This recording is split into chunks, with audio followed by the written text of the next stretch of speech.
Assalamualaikum warahmatullahi wabarakatuh. Kembali bersama saya Rizky Dila, praktisi ekspor, pemerhati ekspor, entusias ekspor. Di sini kita akan berbagi terkait dunia ekspor pada rekan-rekan semua. Suaranya mas. Double.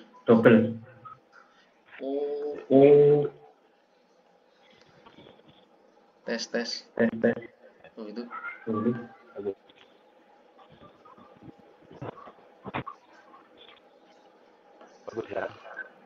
Tes suara. Assalamualaikum. Loh, kedoblan suaranya mas. Ya apa ya? Suaranya kedoblan. Coba pakai headset.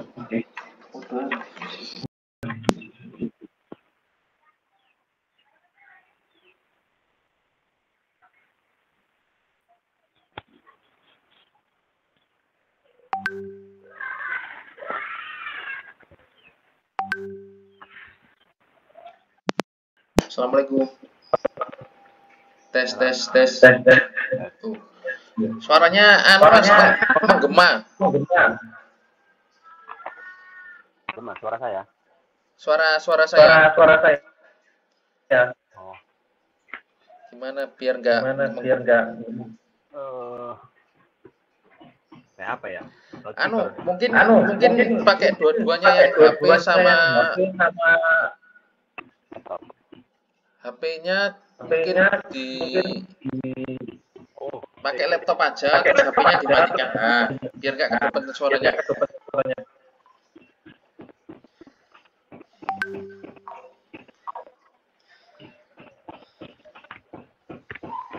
Oke, sekarang bagaimana? Tes. Tes.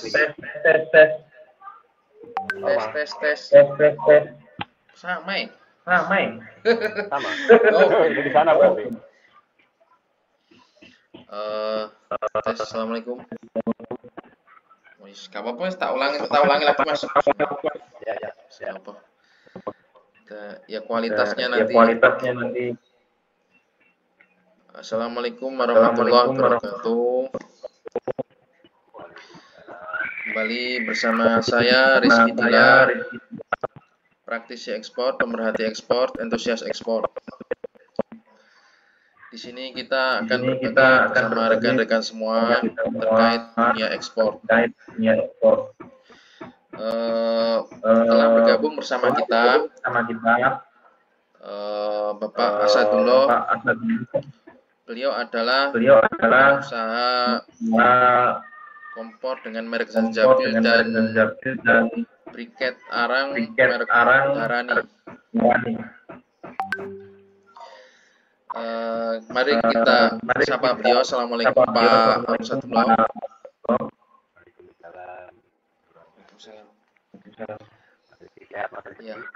Ya. Apa kabar Pak?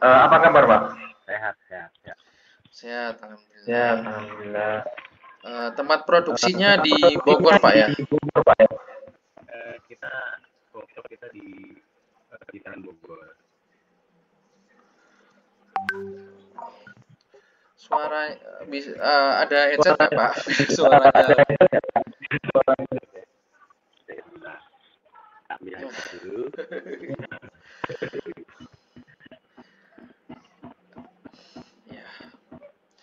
Sembari menunggu beliau ini adalah pengusaha berasal dari Yogyakarta, namun hijrah ke Bogor dan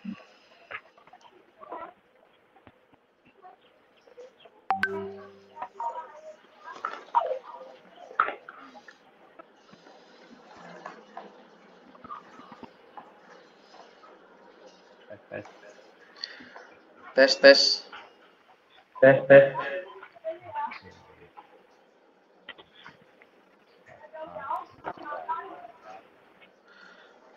Suaranya. Coba tes suara Pak.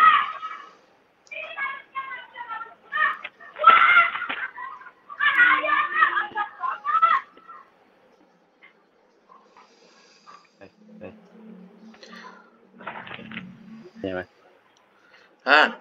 Di dekat itu suaranya kayaknya Di keras, dekat Pak. itu suaranya keras, Pak. Sekarang gimana, Mas? Halo, tes. Ya, halo. Ada. Siap. Sip. Bapak.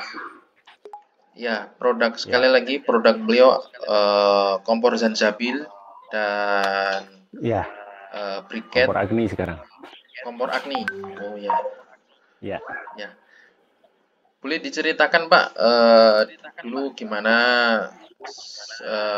apa namanya story behind produknya.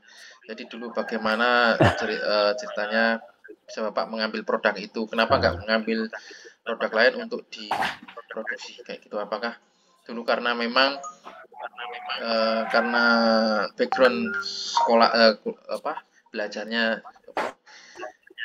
seperti apa? Monggo silakan. Oke, baik. Terima kasih sebelumnya Mas Reski atas kesempatannya. Alhamdulillah, sudah jelas. Kami kami mulai berbisnis itu di tahun 2012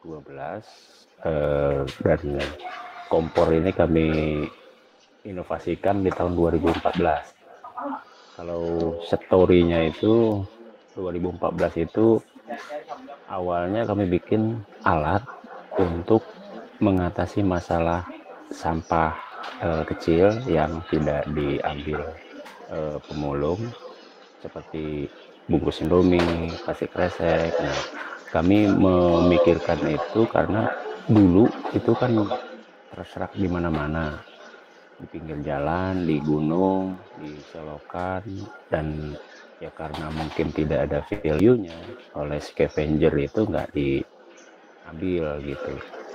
Kemudian masyarakat juga belum sadar seperti sekarang, pemerintah juga sama, jadi kita develop lah alat itu.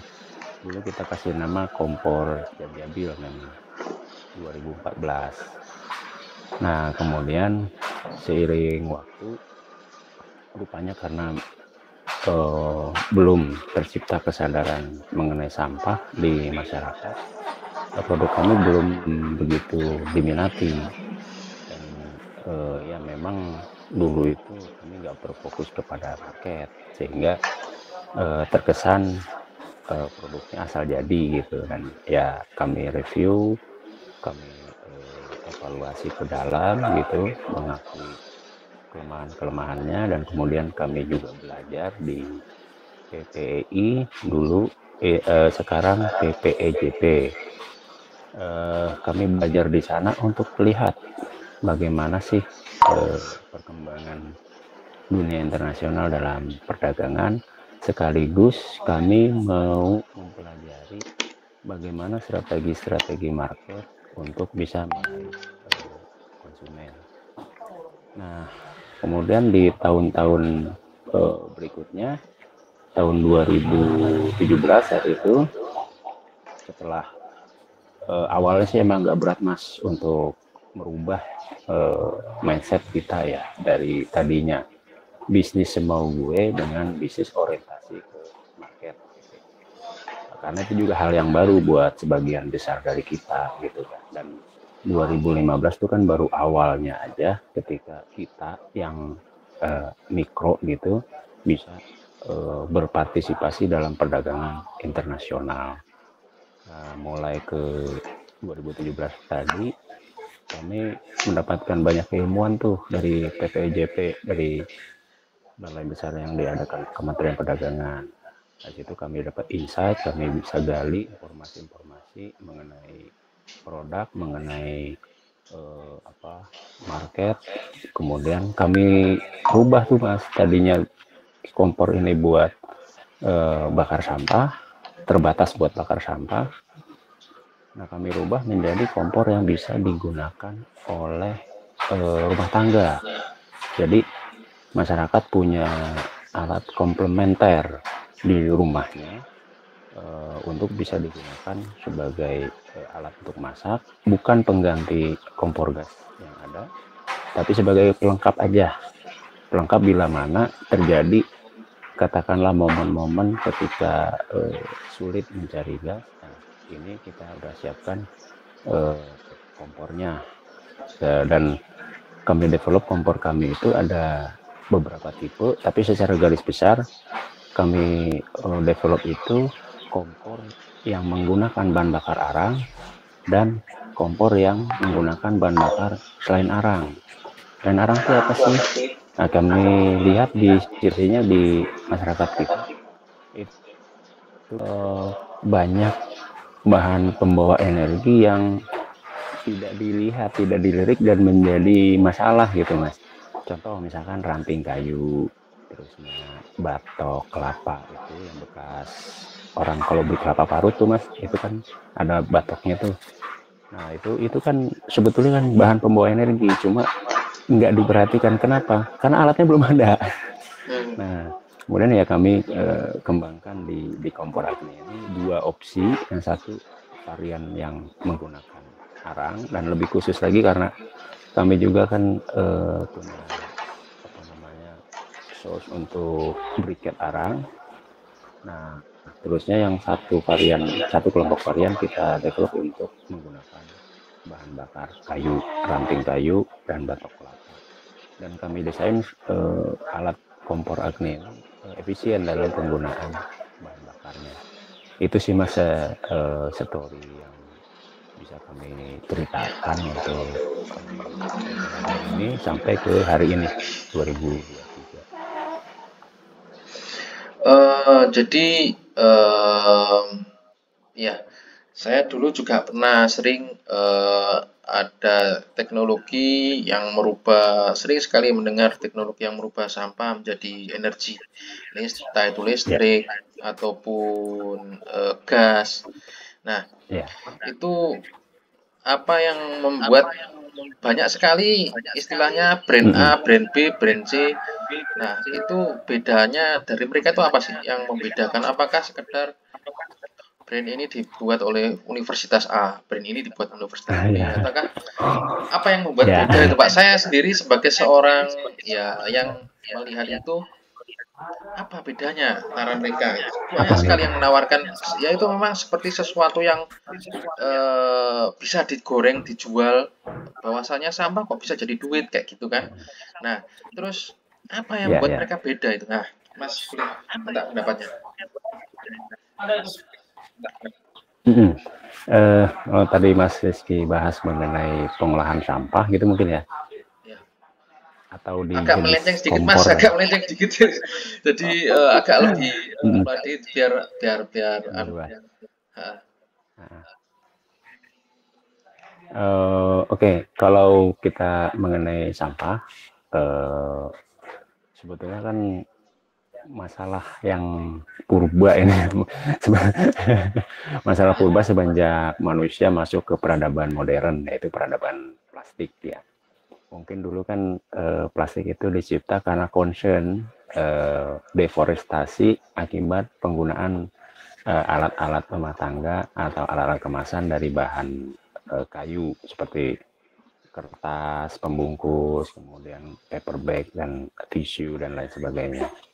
Dan kemudian Eropa waktu itu karena melihat itu sebagai masalah, karena setelah revolusi industri banyak hutan mereka yang habis. Nah itu menimbulkan kekhawatiran yang serius, sementara mereka terus perlukan, akhirnya mereka impor dari luar Eropa dan seperti dari Indonesia. Nah kemudian timbul era ketika ada concern nih soal global warming karena deforestasi. Nah, akhirnya ditimbulkanlah riset dan hingga penemuan ke plastik dan pengolahan biji plastik untuk membuat kemasan. Sehingga hutannya utuh, tidak perlu ditebang untuk membuat paper bag.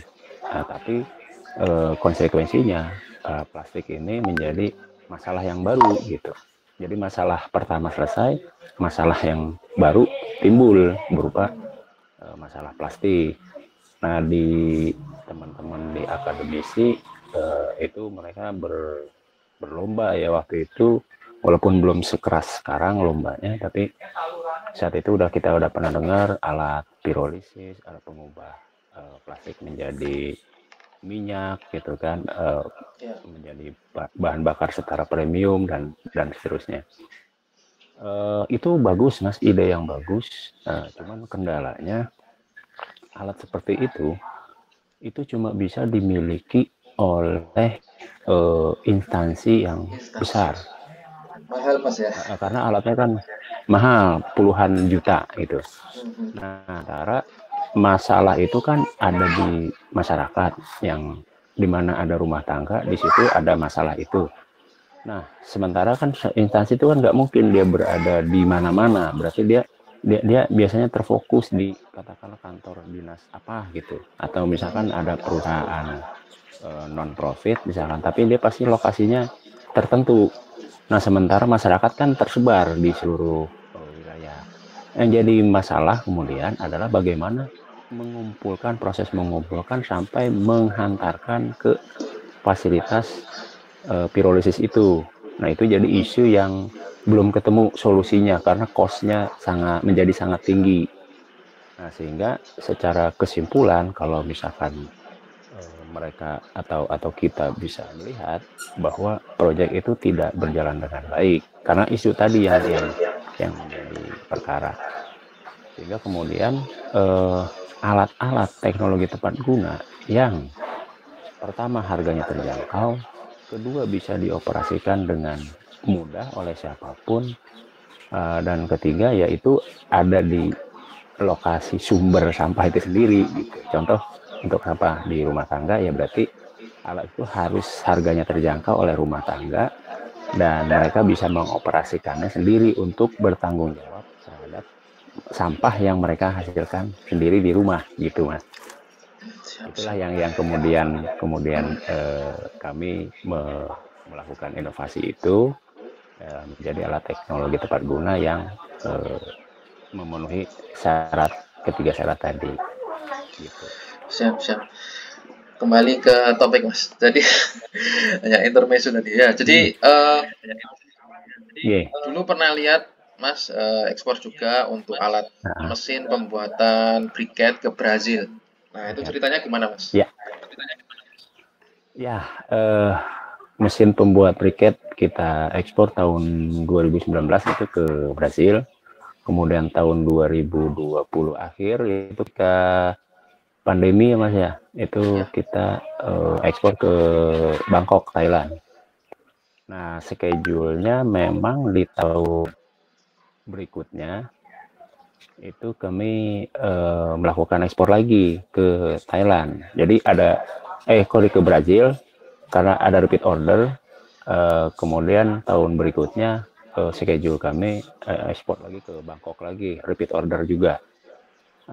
Cuma waktu itu ada pandemi ya di luar sana dan di dalam kita. Untuk kita sendiri sih ya kita beruntung karena kebijakan dari pemerintah itu tidak terlalu menekan sekali seperti di Eropa dan di luar sana gitu. Sehingga kita bisa survive dengan cara kita masing-masing gitu, kita bisa tetap survive. Sementara tidak beruntung buat mereka yang di luar sana karena terlalu ketat sekali lockdown itu kan, sehingga mereka akhirnya kolaps.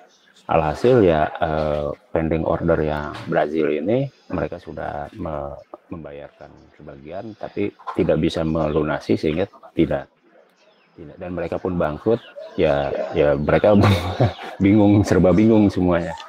Nah, termasuk yang Thailand ini juga seperti itu kondisinya, cuma yang Thailand udah bayar lunas, tinggal karena dia udah bangkrut, shipping cost-nya itu nggak dan kenapa sih mereka kemudian membeli mesin briket dari Indonesia? Itu karena reputasi briket khususnya untuk sisa itu dari Indonesia itu reputasi kita bagus. Kita dikenal sebagai produsen briket terbaik internasional. Belum ada yang bisa menggantikan posisi itu sampai hari ini, sehingga kemudian mereka kan berpikir salah satu komponen dalam produksi itu kan mesin. Jadi mereka berupaya keep up, berupaya mencapai quality yang diminta oleh market dengan cara salah satunya membeli mesin dari kita. Oke. Siap. Dulu juga gini Mas, sempat ada kasus bahwasanya untuk apa namanya, kan ini termasuk DG ya Mas ya, untuk briket ini Mas ya. Ya, betul betul. Jadi Biji ya. mudah terbakar sehingga dulu sempat banyak forwarder yang nggak mau istilahnya ngangkut ini. Itu gimana ceritanya Mas?